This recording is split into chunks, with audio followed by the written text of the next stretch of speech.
Hey, what's up, everybody? Welcome to Wellness Week Live. I am your host, DJ Anthony. It's right there. Hold on. It says DJ. I am a DJ. You got it. I am. Thank you. And this is our resident mommy on Mommy Mondays, Stephanie. There you go. Hey, Steph. Thanks for coming on as always. So, welcome to Mommy Mondays on the Wellness Week channel here on it's on Facebook, it's on YouTube. Don't forget, hit the subscribe and notification. You don't have to hit the like though, but I'll take the subscribe and notification. Anyway, Steph, how you doing, Steph? I'm good. How are you? Good. You know, we talked about this off camera, but I went to get a haircut and I joined the Marines. I don't want to join the Marines. Like, I walked out, I was like, oh, this lady. But you know, I love her, and she's a good stylist. You know, so, but, and I look, can I just real quick too? Yes. I want to brag. And I think we always, not you, but I say we as a society, you know, we always brag about, this should be another topic, but we always brag about, you know, whatever, I don't know, the vacation we're on, the new shoes we have, the new car we have, the new toy we have, and that's cool. But hey, what about we should do a thing where we brag about how much we tip others, you know, because if you're going to brag about anything, let's brag about helping others, you know, and it's not conceited. It's the inverse of that. We're helping others. So I tipped the lady who cut my hair, which, you know, anyways, she didn't do a bad job, but it's not the style I was looking for per se. You and I talked about this all off camera, but anyways, you know, I needed a refresh. My hair was looking a little bit, you know, as they say in Italian, tutto sciangato. It was all messed up. So now it's tight. It's the clean cut, you know, but I'm loving it. But it's all right. I told you, nothing I can't handle. My personality and good looks will carry me through all the time. So yeah, I love it. Stop it. No, I'm telling you, I told you off camera. That's exactly my vibe right there. Right. Yeah, that's clean cut, that's for sure. Yeah, so I'm digging it. Okay, yeah. So no, so I tipped her essentially the same amount as what the haircut was, and I'm only saying that because, you know, if people can, don't forget, you know, try to tip as much as you can to your waiters, your servers, your you know, these are people who they live on this. They don't live on the hourly rate they're getting paid because they're being, well, you know, in my opinion, exploited oftentimes. You know, like, hey, you get paid $2 an hour. Like, yeah, that's great. You know, like, you know, so they live on tips. So we try to tip as best you can, even if you don't think, unless they were like overtly just disrespectful and evil to you, then don't tip them. But I mean, if they weren't maybe the best or something, in my opinion, still hit them off right, because these people, they live on this. They need this for their families and stuff like that. And she did a good job. She was very, very, I mean, the woman who cut my hair, I mean, she really took the time, and, you know, she was awesome and very nice. So, but even if she wasn't nice, I would have still tipped her, but more so, like, yeah. So anyways, I agree. Joy in my heart over tipped for her, and I'm not trying to say, look at me, I'm great. It's not bragging, but if I'm going to brag about anything, I'm not going to be posing by my new car, posing me, look at me on my vacation, me. That's great. God bless you. Why don't you brag about how much you tipped others? I want to hear it. Please brag about how much you tipped others. It's awesome. Yeah. Do it. Let's get into that pissing match. And listen, I mean, anybody in the service industry, right? They work their asses off. Oh yeah. So they deserve it. And yeah, you know, it's anyway. So, okay, but thank you. So that wasn't the topic, but it's definitely something that, you know, anyways, it's wrong topic of my hair did.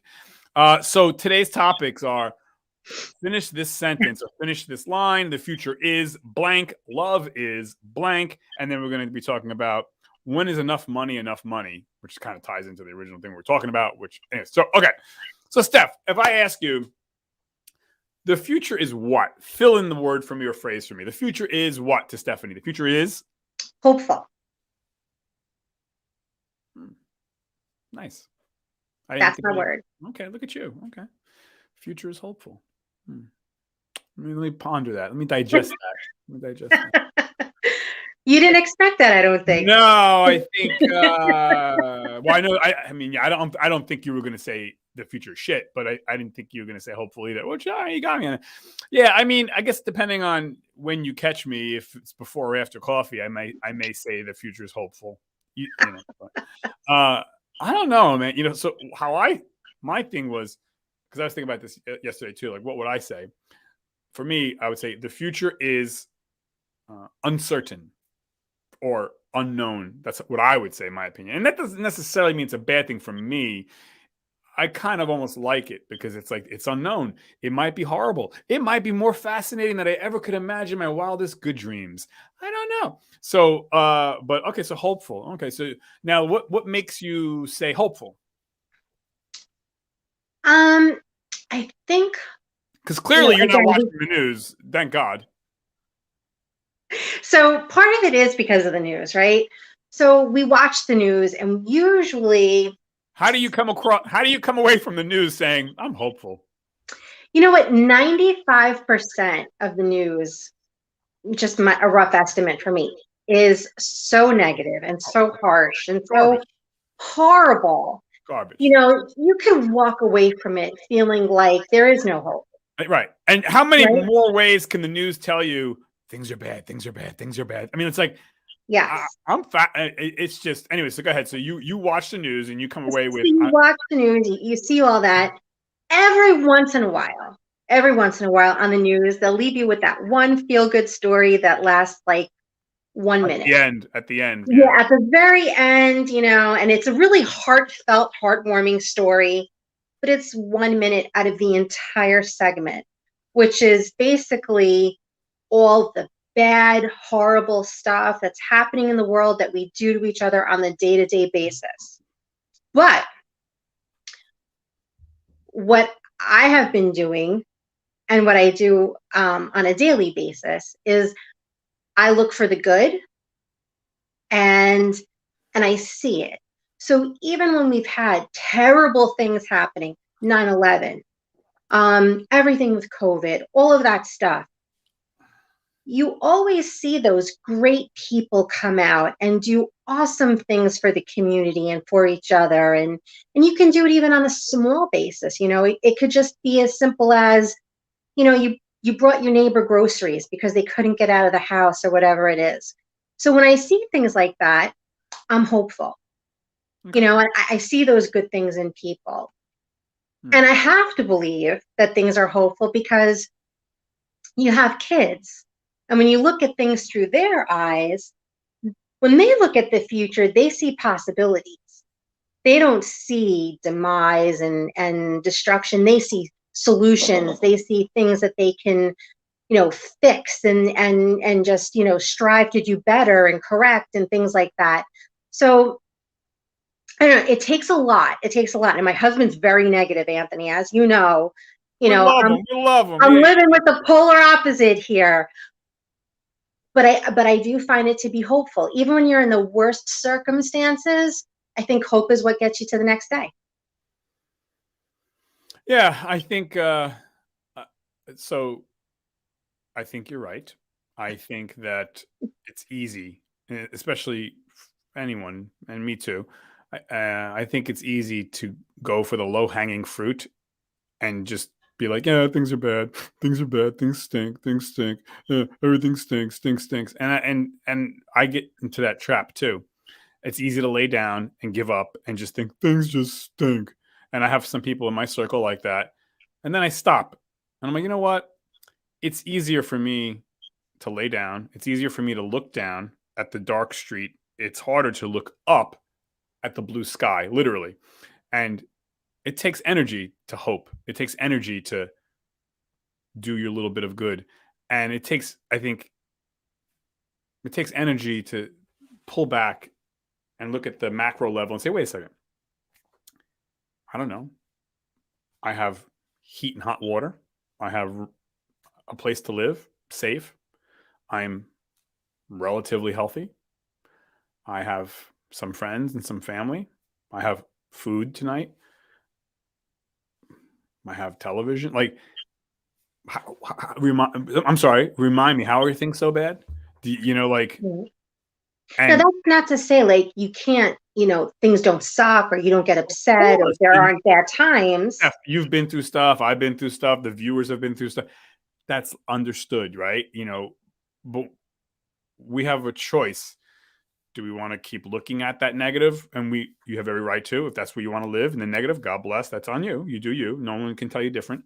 Or, again, say, yeah, there are bad things and there are good things, and there are bad things and there are good things. But when you hear people like, oh, this, the country sucks. The economy, oh my God. I'm like, hold on, bro. You live in a nice house. You have heat, hot water. Your kids are going to school. Everyone's alive and healthy. Like, you know what I'm saying? It's like, remind me again how things are so bad. Like, how are things bad? I'm all ears. Like, you know what I mean? So it's like, yeah, it's just, yeah, I think it's so easy. And you hear that, yeah, it's just, yeah, things are good. Okay, everyone, cut it out.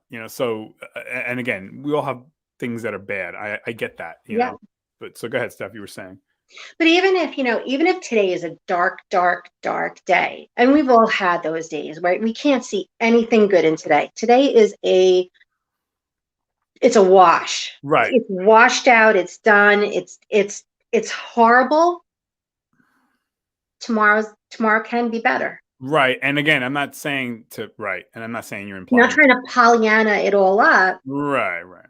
But and I'm not saying that you're implying this either, but I get it. Like I said, we've all been through dark times, and maybe today is a dark day for you. And by the way, sometimes we have to be in that darkness 100%, not to mitigate it. You have to experience that. You have to absorb it, be in it, understand it sucks. This is horrible. Cry. 100%. I'm talking about life in general. The general, when people are like, "Oh, life stinks, and this country stinks, and this stinks, that stinks." It's like, I'm not talking about like necessarily like imminent personal destruction. I'm talking about just when people think, these, times today, boy, in these days, these days really stink. It's like, well, how does it really stink? That's what I'm saying. But yeah, anyway.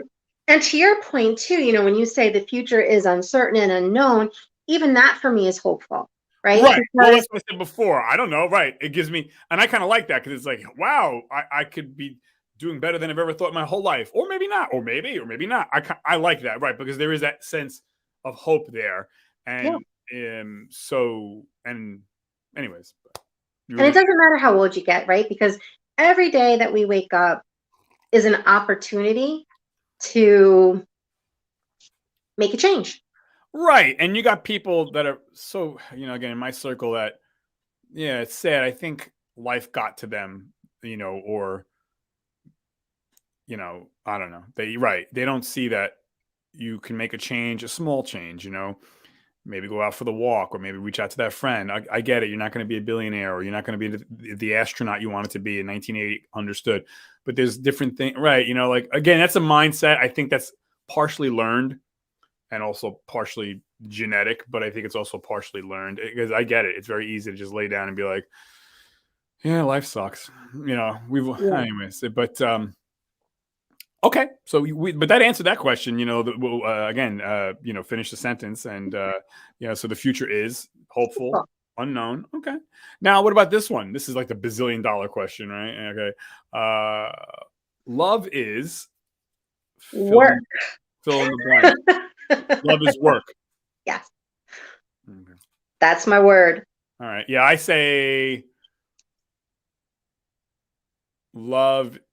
I mean, love can be, and by the way, you could add other things to it. It doesn't have to be just one word or one phrase. So, but love is work. I would say love is kind. You can be kind.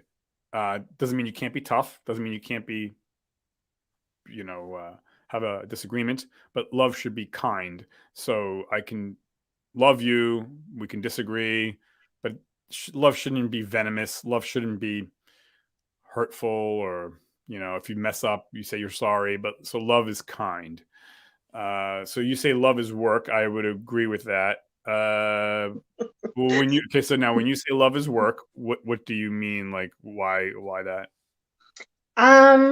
Which I've heard that too a bazillion times. Love is work, but do you mean what? To love someone, or you already love them and you're working on just kind of getting together more so you can see each other, or what do you mean? I think all kinds of love are work. So like, self-love is work, right? Because a lot of times we tend to think the worst. We're our own worst critics, right? So that's hard. So it takes work to kind of build your own self up. So that's work.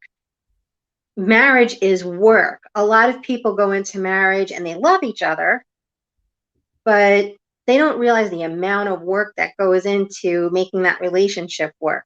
They think it should just be like romantic and, you know, unicorns and fairy tales and all that stuff. And marriage isn't like that. You know, you disagree with your spouse and, you know, you have these fights, and then how do you get back from that fight? It's work. But isn't everything a marriage in a way, right? Friendship is a marriage. Work at your job is a type of marriage. Your marriage to your spouse is a type of marriage. I think we all think, are you married? And we think, you know, to your spouse. But if you think about it, many of us, most people are married to their work more hour More per than our, hour than anything, any other relationship. So, but that's not a bad thing necessarily. It's just a different type of marriage. Okay, so you're saying marriage is work, and even your relationship, your love with your children, that's work. You know, you love them and you love them well, but you still have to raise them to do all the right things and, you know, give them the right values. And it's not always easy, right? Because, you know, kids want what they want, and sometimes what they want is not always what's best for them. So it's work. It's not that it's bad. It's just, it takes time, and it takes practice, and it takes work. So I like your version much better. I like the whole love is kind thing. And I do think that's true. that But I doesn't do mean think you it's work. shouldn't argue. I think you should have a disagreement, and you should punish your kid, but with kindness. And I'm not saying you don't do that, but I'm just saying, even me as an employer, you know, I can reprimand, or I've even fired people, but I fired them with kindness. I fired them with humble humility and kindness. You know, a type of love. You know, it wasn't. I think it's hard for some people to uh, thread that needle. You know, so they just overtly become mean, even in marriage, because it's harder to be like, listen, I love you, but I disagree with you. That takes us a level of maturity. Yes. It's easier to be like, well, you know, and that's easier, you know, or you're fired. You know, that's a lot easier than, hey, can we talk quick, man? Look, it's not going to work out. I wish you the best. Or, you know, hey, honey, I'm sorry. I have to take away your phone. You know, mommy loves you. That's kindness, but Yeah. that takes energy too. You know, it's just a lot easier to be like, give me that effing phone. You Yeah. couldn't. Yeah. And I think a lot of people have illusions that love is easy. And it's not easy, you know, like once you have that, everything else is going to fall into place. Yeah. No, you know, I think once upon a time when I was very young, I thought that too. Okay, It well, wasn't, I think, okay. So now you're when you're saying this, I'm hearing you talk more about the marriage spouse thing. Fair enough, but what about love?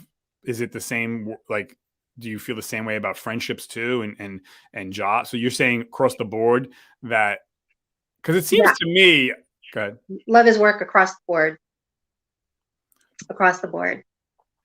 Hmm. Yeah, I think you're right. Love is an action, but I think if you're with the wrong friend or the wrong job, you can try all you want. You ain't making that love happen. You know, you could still have a type of love for the person, or love for the job, or love for the friendship, which in essence, that's what marriage is. It's a type of friendship, you know. Hmm. But and again, marriage too, marriage to your job, marriage to whatever. I mean, but I don't know. I think, yeah, I mean, it's so intertwined. Love, honestly, it's so It marbled, is. layered. It's not black and white. It's, yeah, love takes work. Love is an action, uh, but you And know, don't get me wrong, if it's toxic, then the loving thing to do is to let it go. right? When you love somebody, that you've heard that saying before too, which I agree with. You know, if you love someone, right, let it go, or let them go, or because it's Whether it's a marriage or a friendship, friendship, whichever it is. 100%. Or, hey, I've been working at this company for 15 years. You know, I love it, but it's time to we part ways. You know, and that Yeah. hurts. You know, that's a type of marriage. You know, so right, and yeah, not to go down this rabbit hole, but I also think what I've learned over the years of my life is that, like it or not, everything is transient. Everything is two ships passing in the night. Nothing lasts forever. That's good and bad. You know that. So yeah, I mean, everything is transient, and no matter what, because even death do you part. You're parting, no matter what. There's a It's true. to you part. no matter what. So everything is almost a blink. So that's good and bad, I guess. It's kind of bittersweet because even good relationships have to come to an end somehow, some way. And if it's not through death, through the person moved away, or maybe your relationship ran its course with that person, and you had some good times, and now I don't know, for whatever reason you're not on the same wavelength. And that's kind of sad in a way, but the upside is there's new relationships, new friendships, new jobs, but those will go too. It's just the whole thing. Our own lives are transient. We're not here forever. So there's some beauty in that, and there's some kind of seize the moment vibe in there. But so love is work. And I think you touched on something. I think love changes. So you're right. You either grow with it or you grow away from it. So love. Right. Yeah. I mean, and I'm not only talking about boyfriend, girlfriend marriages, but everything. Even family members. I mean, I used to be really close to that cousin, or I used to be really close to that whatever sibling, and now we're not. Or now we are. So nothing lasts forever. Also, the loneliness, or you not talking to that friend or family member may not last forever either in a good way. So, I haven't talked to them in 30 years. Now we're close again. So nothing lasts forever. Even that divide can die too, which means if the divide is dying, that means you're back together. So it's a weird thing. Nothing lasts forever, negative and positive. And so I think all the more reason, if you do have a good relationship, enjoy it, like give the person a hug, and but it's so love is okay. So love is kind, love is work. Yeah. Love is an action. You know what I mean? Because when you say that too, it's like, I hear people say, oh yeah, we're friends, or we're close, or that's my, whatever. But when was the last time you called them? When was the last time you saw them? Oh yeah, we text. That's not really a relationship. Your relationship is, you get together, you break bread, you see each other face to face. Now, I understand if you live in Alaska and somebody lives in, Chile, that's not going to necessarily, but even so, you try to make an effort to, okay, maybe we'll see each other once a year, but all practical purposes, we're all within, no matter where you are in the world, a phone call, but no matter where you are in the world, you have some level of friendship or family that you can see physically once a week, or make a phone call, because I think we've been so conditioned with social media. We think we have friends but texting is not really friendship or love. It's not horrible, but it's the lowest ring on the scale.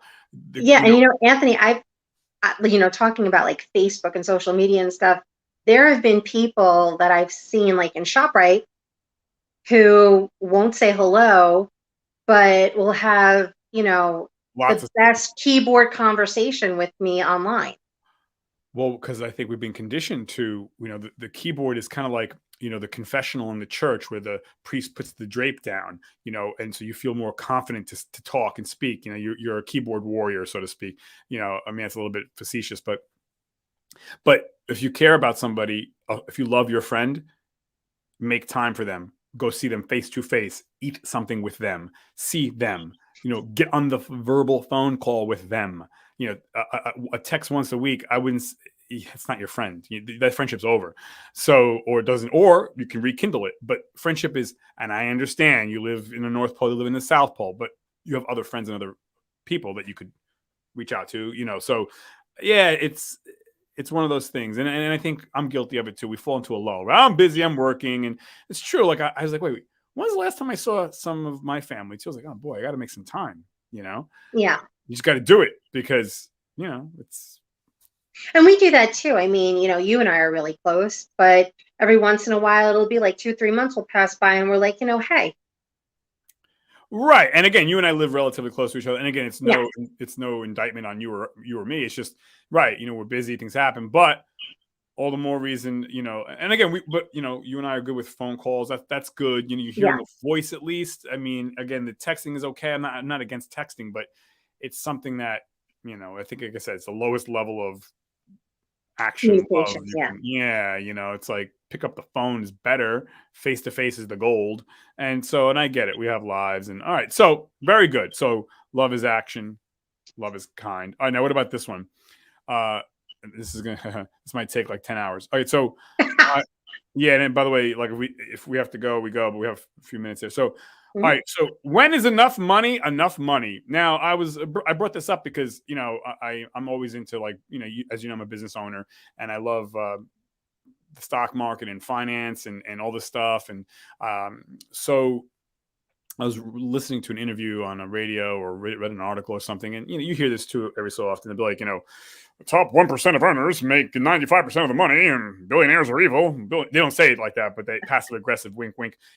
Some of these media outlets, billionaires, they got all the money, and all of us all suffer, and millionaire. And I was like, here we go again. In my opinion, Steph, it's so easy to grab the low hanging fruit and shit on the billionaires. I get it. They're evil. I get it. Yeah. 100%. Okay. But then I said to myself, Anthony, what about me? I'm going to look in the mirror. What about me? What am I doing? Because greed is relative. Wealth is relative. Could I donate more money? Yeah, I could donate more money. Could I donate more time? Time is money. Yeah, I could. I think most Americans, most people on earth could say that. I mean, it's relative. If I'm in a cave and I have a pair of cardboard cutout shoes with ropes, and I see that my fellow cave mate has no shoes, but I have an extra 2 pairs of cardboard cutout shoes, honestly, and I'm not going to share that with them because I just, that's greed. You're a greedy person. Greed is relative. But it's so Absolutely. easy to look at the billionaires, and they may be greedy. Sure. I think in some respect, and I'm a business owner, in some respect, if you're a billionaire, in my opinion, that's a type of failure, because that is like having people over for dinner, and you got 10 people at the dinner table, but you're hogging all the food. You're shoving all the steak in your mouth, and everyone's like, bravo, bravo, look at that. He took 99% of all the food on the table. Look at him. He's got all the food in his mouth and all over him. Oh, he's such a success. No, you would say, wait, that's not right. Like, you're not even sharing the food. Everyone else is having a hard time or starving. No, no, no, no, no, no. I'm stuffing all the food in my mouth. Look at me. Oh, I got everything. Me. Like, so when is enough? When you have 10 billion, 20 billion, 30 billion, 40 billion, 50. So I think there's some kind of weird thing going on there that you need that kind of money. Now, again, I get it. It's America. You can make whatever you want. I'm a business owner. Totally get it. You can make whatever you want. There's no law against that. But when is enough? I mean, you're choking on the steak. You have 10 pounds of steak in your mouth, and other people around you could use a little, and you'd still be fine. But, we can't force anybody. But I think there's some kind of weird failure to, if you're a billionaire or even hundreds of millions, and no one's saying give up your money and be homeless, but I don't know. Again, again, it's easy to crap on billionaires. I mean, am I sharing as much as I could share? No, I'm not. And I think I speak for every human on earth, actually, because it's relative. But I'm not going to look at the billionaires. I'm going to look in the mirror and say, what could I do more of? And no one's saying that I should live in a tent and be homeless either. But I think we're all called to do a little bit more. And it's easy to look at, again, the straw man argument, the red herring. Oh, the billionaire. What about you? What about you? What about me? Yeah. So what do you think about that stuff? When you first asked me the question, how much is enough? I actually wasn't thinking in terms like that. I was like, how much money would I need for it to be enough for me? You know what I mean? Like 90 million, Steph. You're going to need 90 million. And actually, you know what? It was very surprising. And I think I surprised myself a little bit too.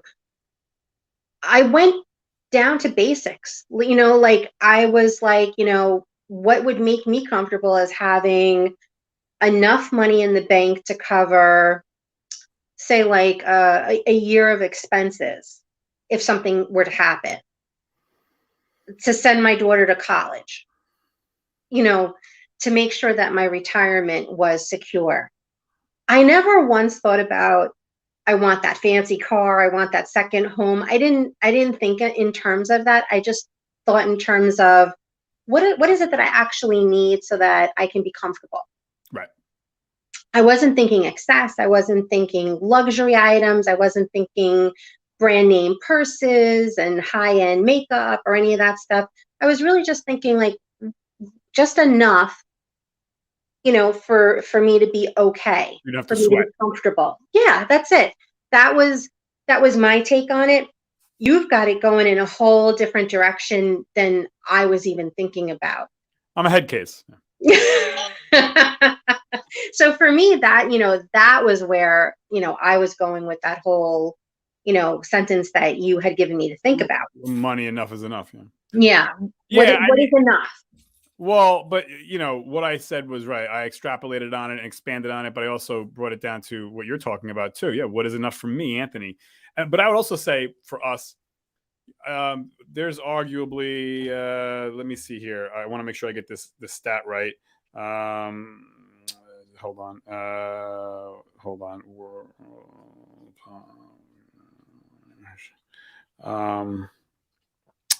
Okay. Yeah, there's 7.9 billion. We'll call it 8 billion. There's 8 billion people on Earth. I would say if you're living in America, no matter where you live in America, you're easily doing better than 2 billion people on Earth. I mean, because don't forget, folks, there are people on Earth with no toilet, That's right. no electricity, right, no food. They're going to die tonight.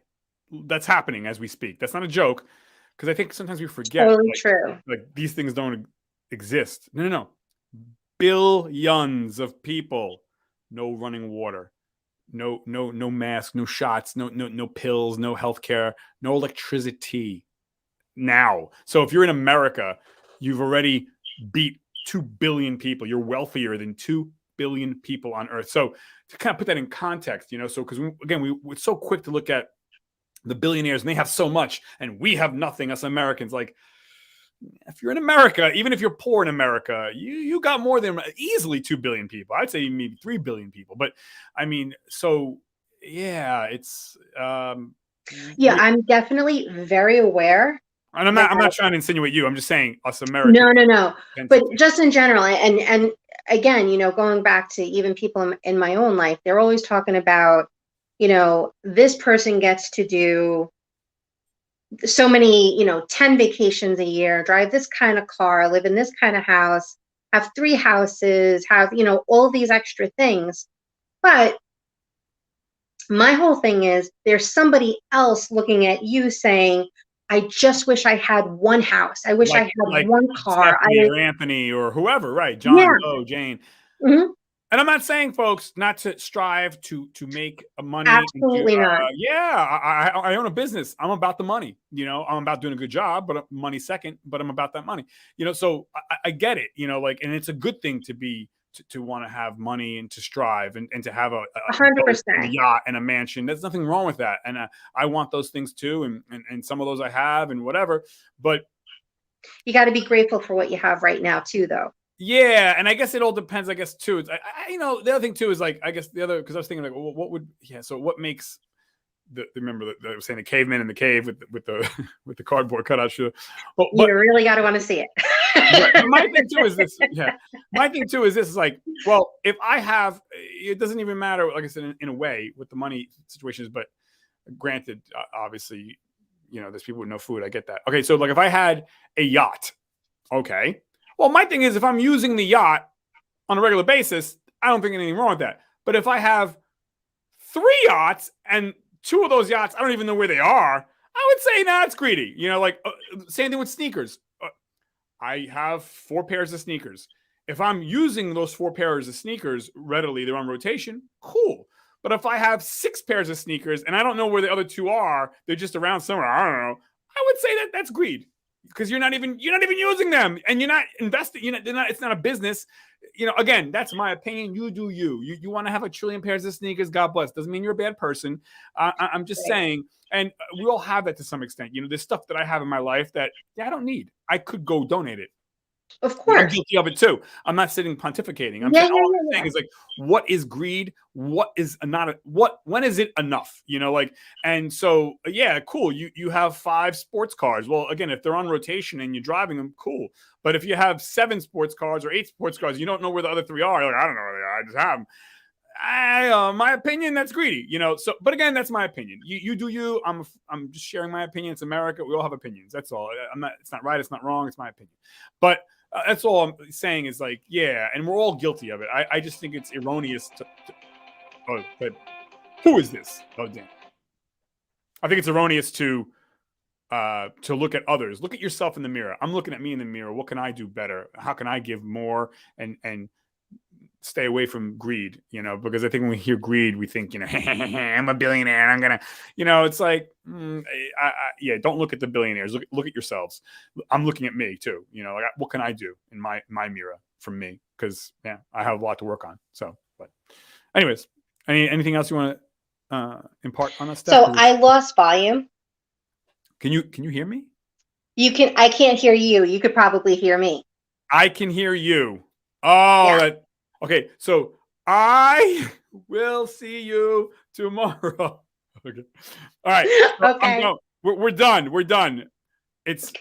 Time is up.